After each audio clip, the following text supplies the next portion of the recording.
Labas rytas, jo 15 kelionės diena, super įsimiegojom, esam netoli Vilko guolio, kurį dabar aplankyti nueisim, po to dar laukia miniatiūrų parkas. Vakar kempingą pasirinkom pirmą klaidingai, ne kempingai, ten poilsiavietė buvo, parėjo Daiva. Pasirinkom klaidingai, nes ten triukšmas, kas mėgsta triukšmą galima ten nakvot. Kaina 30 eurų, palapinė 2 žmonėm. Tuo pačiu bilietai į Vilko guolį įeina į kainą. Tai čia kaip ir labai puikiai gavos. Čia bunkerių likučiai įsprogdinto. Einant link to Vilko guolio.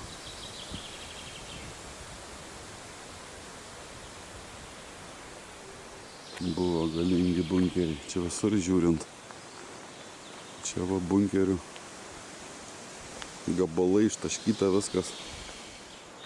Va, čia Göringas, visas nacių šutvė pagrindinių. Rodo išeina, tai va jis išėjo per šitas duris. Kas likę iš to čia bunkerių.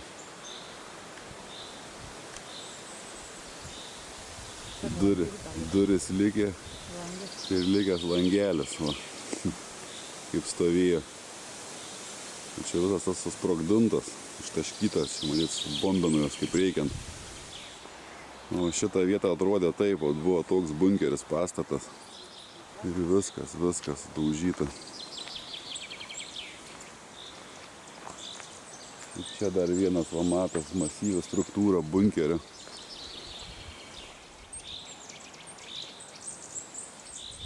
Nu čia aukštis 10 metrų kaip nieko yra, daugiau gal dar 12.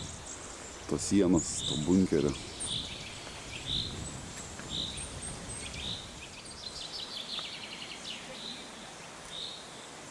Svečių prieglobstis. Šitas mina neša čia vat.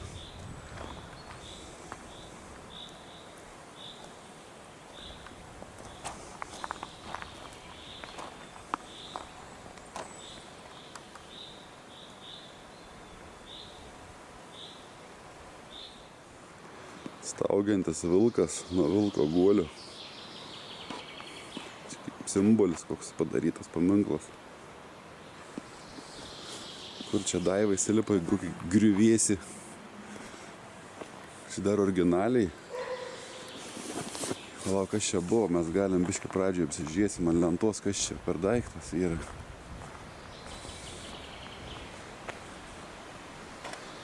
Aha, čia buvo vokiečių Office and Rooms of Reich Security Service. O, kas čia buvo.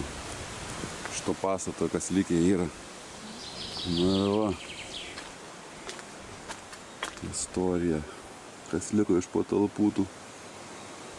Viskas sudaužyta, kaip ir visur. Taip atrodė pasitarimų, štabo pasitarimų kambarys, barakas. Tada atrodo taip dabar. Viskas sunešiuota. Kokios galingos sienos tų bunkerių. Belenkoks. Čia galima ir biškį įeiti jį. Eina savo. Čia vaikščiot neleidžia toliau. Į vidų įlyst. Nu visas bet koks betonas, matos. Čia sienų storis, tai kosminis. Nu ir didžiulis aukštis. 12 metrų tai tikrai bus. O čia kiek turėjo sprogti stipriai viduj, kad tokią sieną perskelti. Kiek turėjo būti jėgos. Čia sienos storis, žiūrint, kokie 3 metrai apačioj. Betonas, armuotas. 3 metrų suskaldytas. Tai koks sprogimas turėjo būti. Kokia struktūra išnešiuota. Eina savo, kaip čia turėjo lupti vietą jam. Perskelti šitokį kalną per pusę. Irgi viskas sudaužyta. Tai aišku, čia viskas sprogdina, nes šitokios Bet kokios sienos. Nu, šitas netoks, bet kaip tas pats pagrindinis bunkeris. Tai šita bunkerio struktūra tai kaip miestas tiesiog. Kur pažiūrėsi pilnas miškas kažkokių statinių.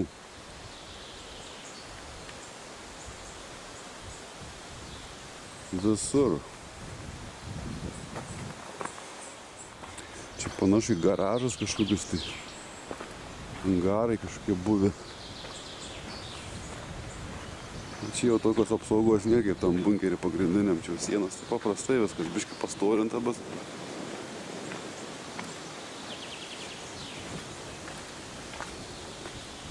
O čia laikė vokiečiai nacijai techniką.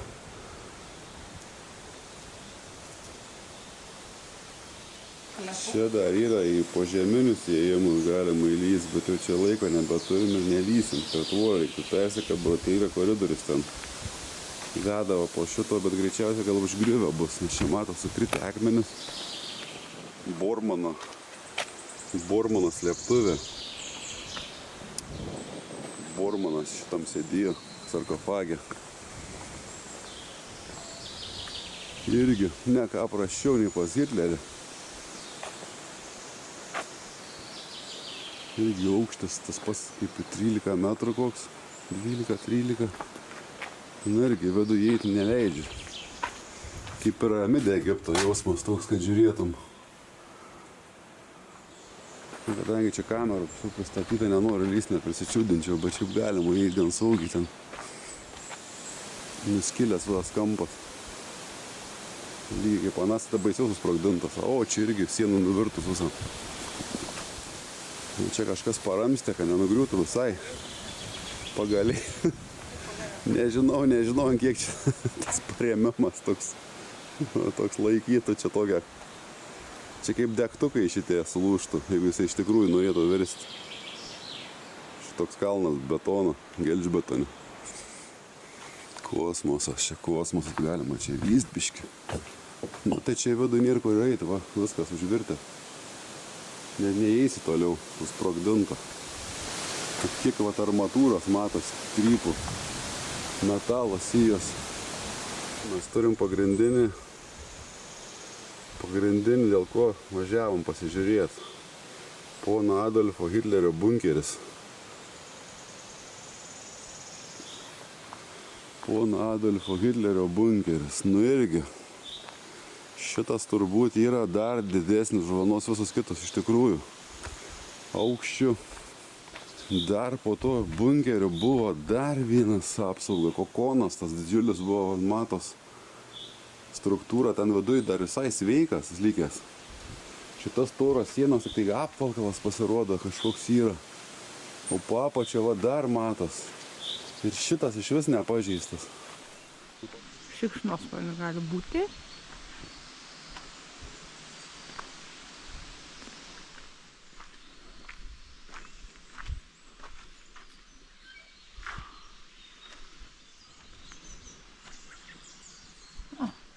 Baseiną turėjo.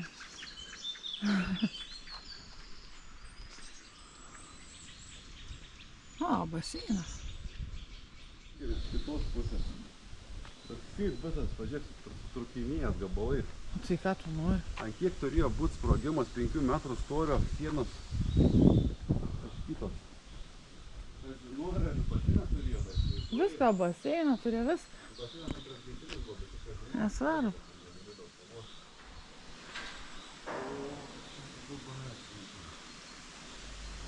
Ten prie mūsų buvo atėjęs pusės.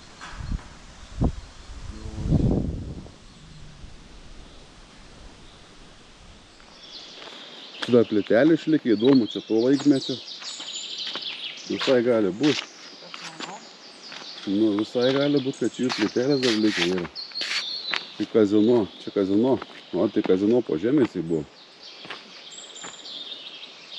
Tai tie pagrindiniai bunkeriai, pastebėjai, turi dvigubą apvalkalą. Tas, kuris išorinės sienos ant 3-5 metrų pagal svarbumą to, kur slėpęs. Yra kaip kokonas, toks kiautas, kaip lukštas kiaušinių. Jie dar po vidų, po to kokonų turi viduj dar vienas sienas, plonesnės. Ne visi, bet o tie būtent ten, kur to Geringo buvo bunkeris ir Hitlerio. Šitie dvigubos apsaugos. Hitlerio tai ypač sienos storesnė žymiai. Ką čia turim? Wehrmachto Vilhelmo Keitelio slėptuvė. Tai čia visa viršūnėlė įsikūrus buvo.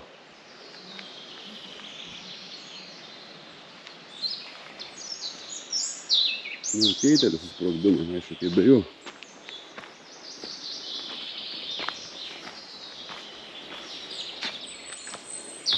Gerai gavo. Čia jau paprastesnis pas jį buvo, nu, maršalas, aišku, čia rangas. Ne Hitleris, ne Geringas.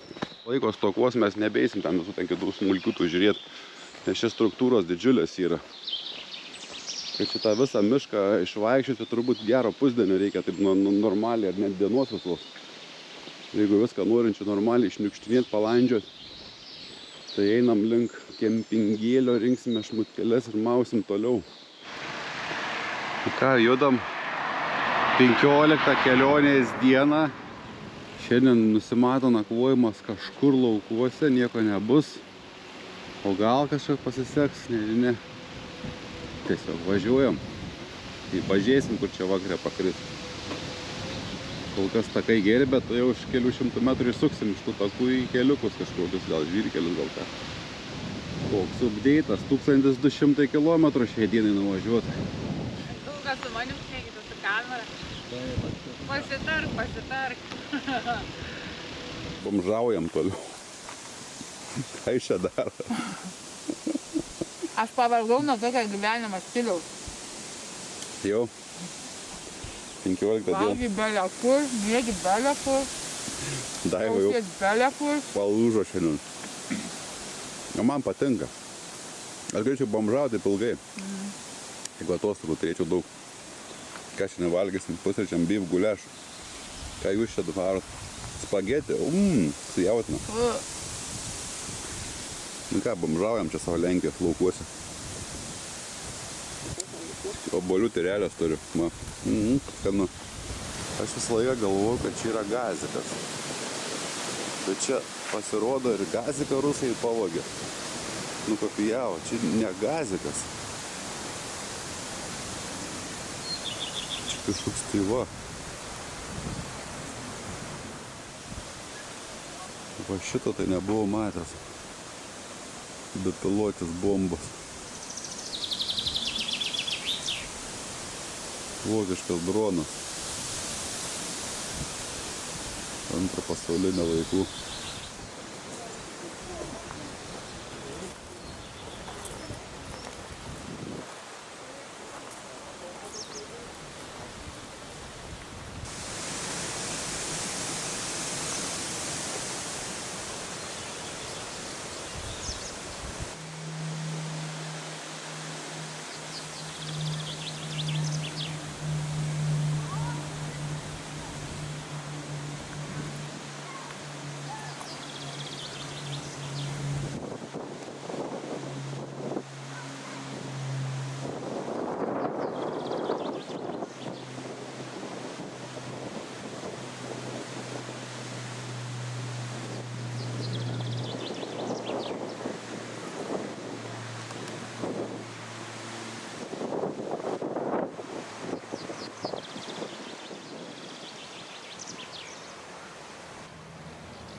Čia įspūdingo dydžio pilis.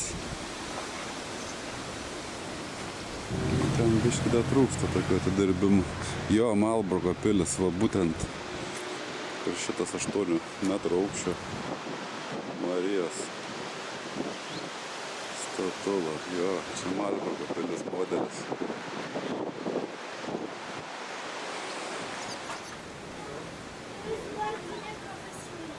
Galabitas, kryžiuotas, kitas irgi toks jau pavargęs.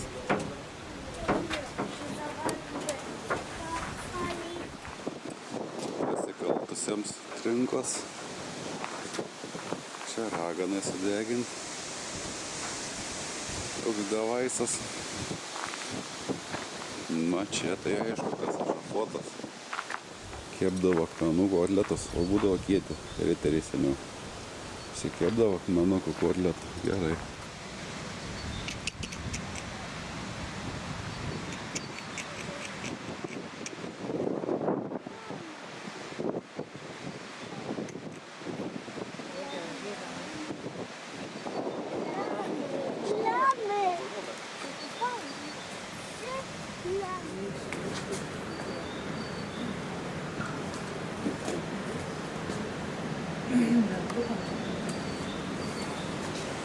Daug buities dalykų. O, karinių laikų. Nivėja. Muilas, o nebus tas muilas, kaip Štutgafas sakė, kad darė iš. Ne, ten toliau yra muilas, kaip žmonių, kur iš kalinių muilą vėrė. Pasakoja tada Štutgafas. Vyko toks posas, ne tik Štutgafas, naciai ten muilą darė, iš tikrųjų.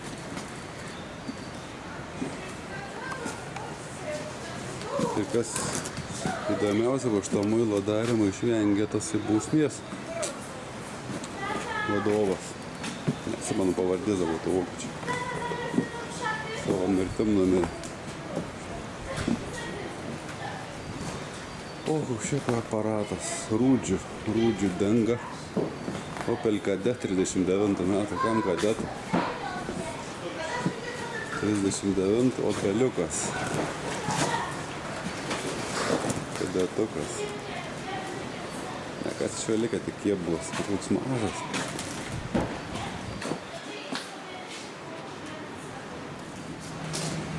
Va, žiūrėk, čia šitų bunkerių, va, yra visas žemėlapis. Kaip, sakau, kad čia miestas buvo. Eina savo, kiek jų čia buvo, iš tikrųjų, va, tas baseinas prieš gaisrinis. Kur Hitlerio bunkeris, žinai, kuris buvo? Va šitas turėtų, va šitas va. Čia prie baseino? Tai ne prie baseino? Bus baseinas šone buvo, tas stovėjo daugiau šonų. Šitas va, tiksliai Hitlerio, va šitas, 100%. Čia stovėjo. Šitas buvo Geringo. Nu, žodžiu, čia visų. Tai čia savo, kad čia laiko mums neužteko, čia dar 3 kart daugiau buvo eiti.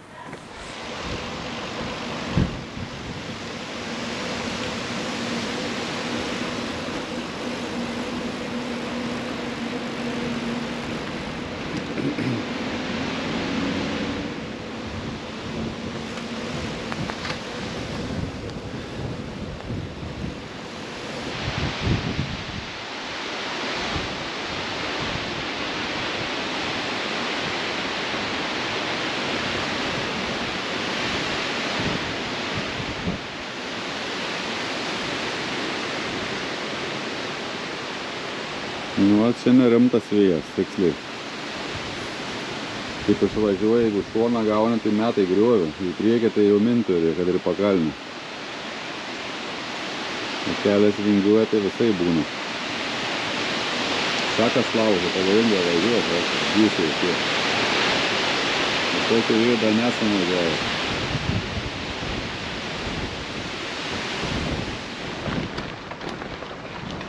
O pavyzdžiui, čia galima būtų palapinę. Tai ne, bet kaip pavyzdys.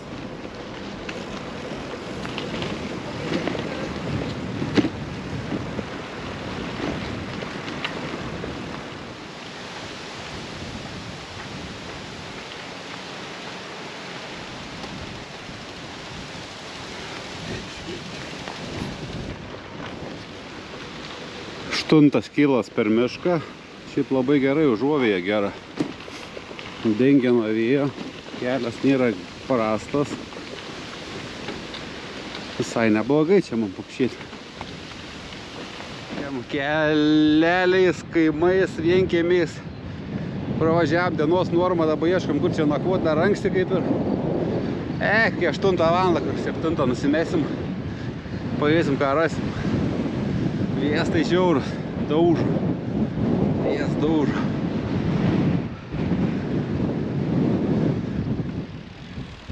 Fermos Lenkijos aplinkui. Kad taip 15 dieną ir eina. Dabar tiesiog ieškom vietos, kur apsistojus. Gerai, kad birželis ir dienos ilgos.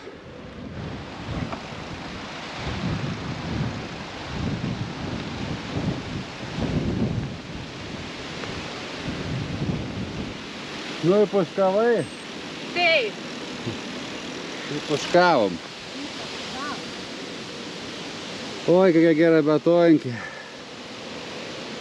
Kokia gera, nauja, šviežia, nedaužo nieko, kaip per stiklą eina. Kiek ilgai, nežinia. Karštumėlis tai, oi. Ei, važiuok, lemba. Aš pasiselfint noriu, Ai, taip. nes aš į kadrą nepatenku. Policija. Taip, esam kažkokiam Lenkijos kaime, net nežinau pavadinimo. Iš pradžių galvojom čia statyti palapinę, bet nusprendėm, kad važiuosim į Pilipavą. Tik tais dabar padarom tokį pitstopą, užkandom, dabar ir 7 beveik. 8 startuosim, da 10 km ir mes nulėksim iki Pilipavo. Ten bus pliažas dar, bus pats tas laikas, atrodo, o taip čia neblogai iš tikrųjų irgi yra, bet noris dar paminti. Mes dar kažkaip nedasiminėm šiandien, ne? Jo, dar mažai. Dar mažokai biški. Pavarysim dar šiandien. Taip, vienbalsiai.